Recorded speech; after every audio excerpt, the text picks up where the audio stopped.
If there is something I want to convey here, it is that beauty and purity are things to be cherished, yet increasingly, they are treated with suspicion. This video is motivated, as the title would suggest, by criticisms raised against K-On!, as well as the genre of slice of life more generally.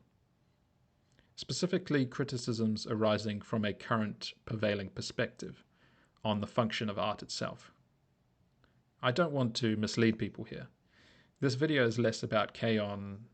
Itself and more generally an exploration of the ongoing trend in criticism to treat the purpose of art as political, rather than being valuable in and of itself as the creation and appreciation of beauty. K-On! And its critics serve as good jumping off points for this, as their focus has shifted over time from criticism of art itself to political concerns.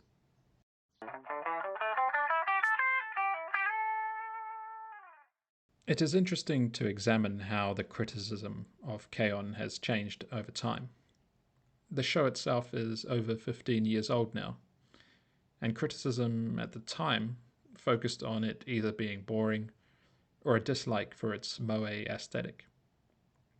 What's important to note about these criticisms is that they are focused on the art itself, its narrative or aesthetic.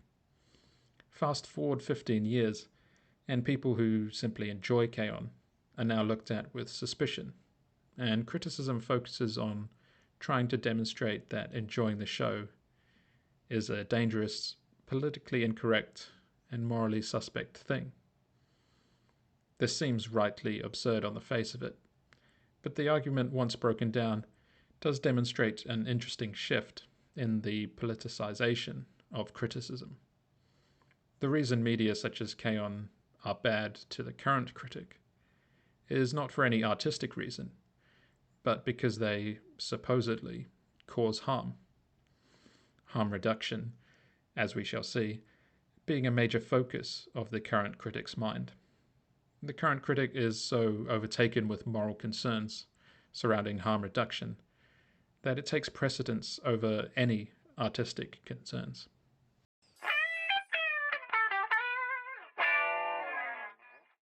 Let me then qualify this talk of values such as harm before moving on to the state of media more generally.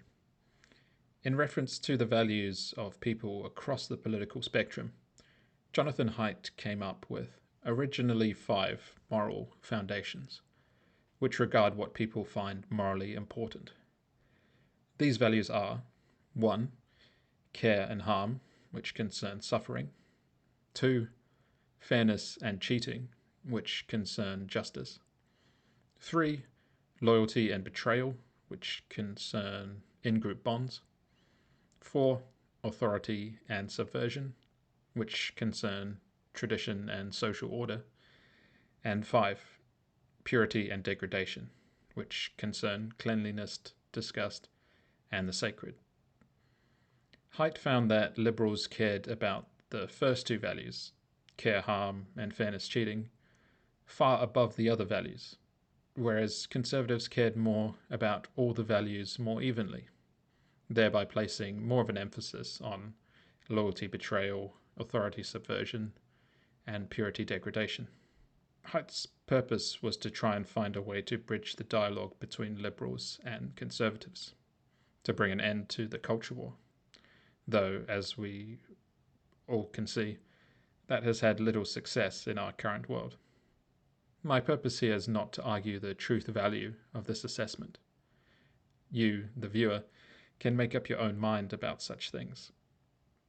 What I am claiming is that applying this analysis of values to media reveals a lot about why certain people enjoy and critique certain types of media. The issue isn't that any of these values are wrong, but that current criticism often treats only some of them as legitimate.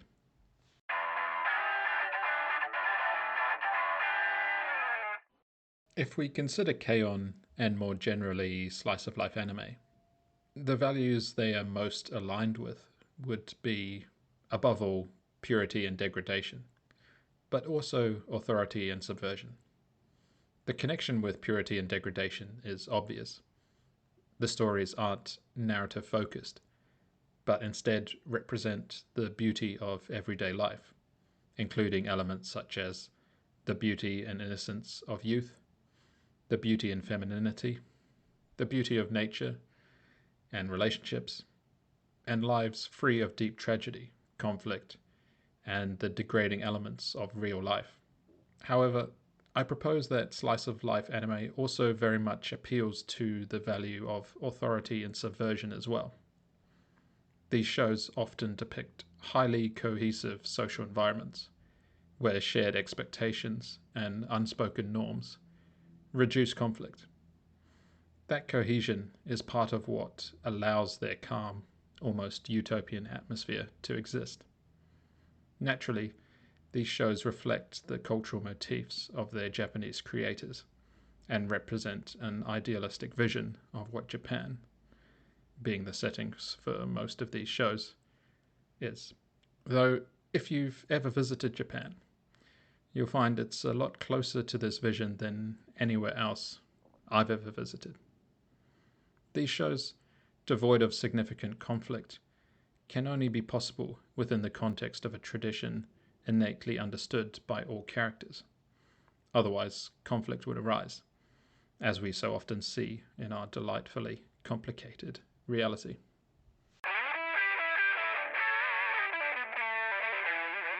With their championing of beauty and tradition, offering a vision of life completely removed from the tensions and conflict of modern life, it is understandable that the liberal critics would be suspicious of slice of life.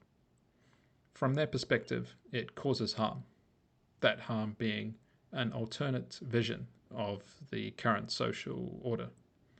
This perspective is very much exemplified by K-on's critics, whose concerns are that it will, along with similar shows, make people isolated and conservative.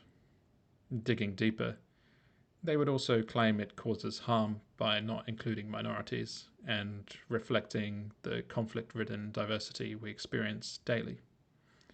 However, an idea that is not discussed enough, I feel, is that liberals see such media as a violation of the fairness cheating value. Beauty itself is naturally unfair. Some people are born more beautiful than others and enjoy the benefits because of it. Art that depicts beauty is therefore perpetuating an unfair standard, which therefore links back to care harm by harming people who fall short of that standard. Beauty should enrich one's life and elevate and educate the senses. Instead, current criticism often treats beauty itself as something suspect, something that creates exclusion and inequality.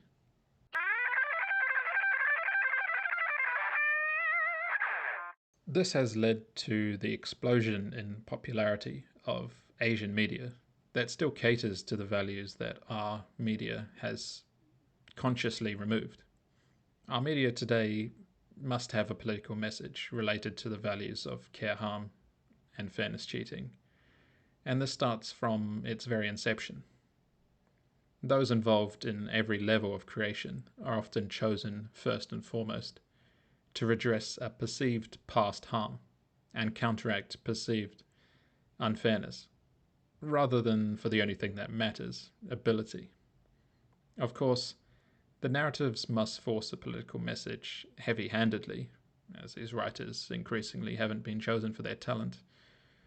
Art for its own sake has been lost, and the point of art is not to be beautiful and elevate through aesthetic, but to be a vehicle to trick people into attending a lecture on divisive current-day political issues. There is a growing perception that our media increasingly prioritizes political messaging, particularly around care and fairness, often at the expense of aesthetic or narrative considerations.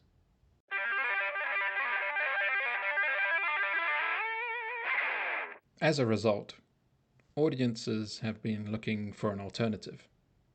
This is most evident in the expanding popularity of Japanese anime and manga, but it is far from limited to it. I would include the popularity of K-pop, K-dramas, and other K-related media as being indicative of this trend as well. Also, the insurmountable popularity of Chinese gacha games such as Genshin Impact being further proof. What all these different media across various countries have in common is that they first and foremost look to accommodate an audience rather than lecture to them. Conversely, our producers will literally tell their audience not to buy their products if they don't like their politics.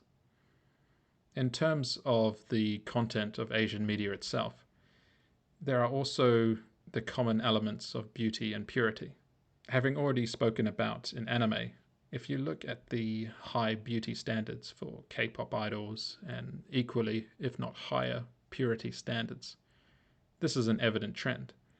And again, it is often criticized on the basis of care and harm and fairness cheating dynamics. Genshin Impact and other gacha games are undeniably beautiful and pure in both their worlds and the characters that inhabit them, having been described as an anime you can play, and again, having been criticized for not being diverse enough. Am I claiming that Asian media is free of propaganda? Of course not. It is, of course, informed by its own political context. The vision of the world and society it portrays is a very powerful message that is more effective than ours.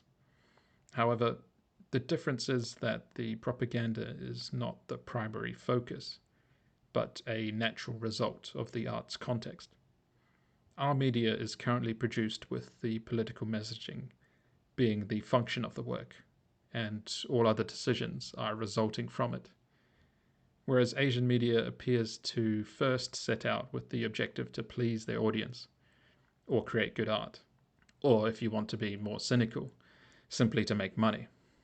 And what a time it was when businesses could be trusted to just focus on making money.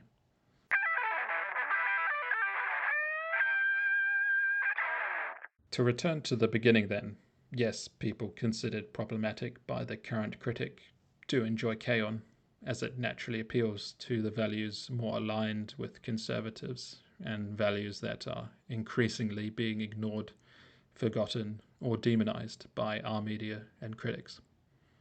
The critics that started all of this had some points to make, but are too focused on their own liberal perspective, concerned almost exclusively with care-harm dynamics, along with the value of fairness and cheating, which has become an epidemic in our media criticism and has led to the degradation of the artistic value of the works we produce. In neglecting other values, they have caused audiences to seek them elsewhere, and they have found them in anime and manga, such as K-On!, but also in Asian media more generally. The current critic bemoans the fact that people can escape their political messaging by consuming media that they have yet to corrupt, and so it is natural that they would come to criticize it. However, the fact that they don't like it, effectively gatekeeping themselves from it, is something to be celebrated rather than complain about.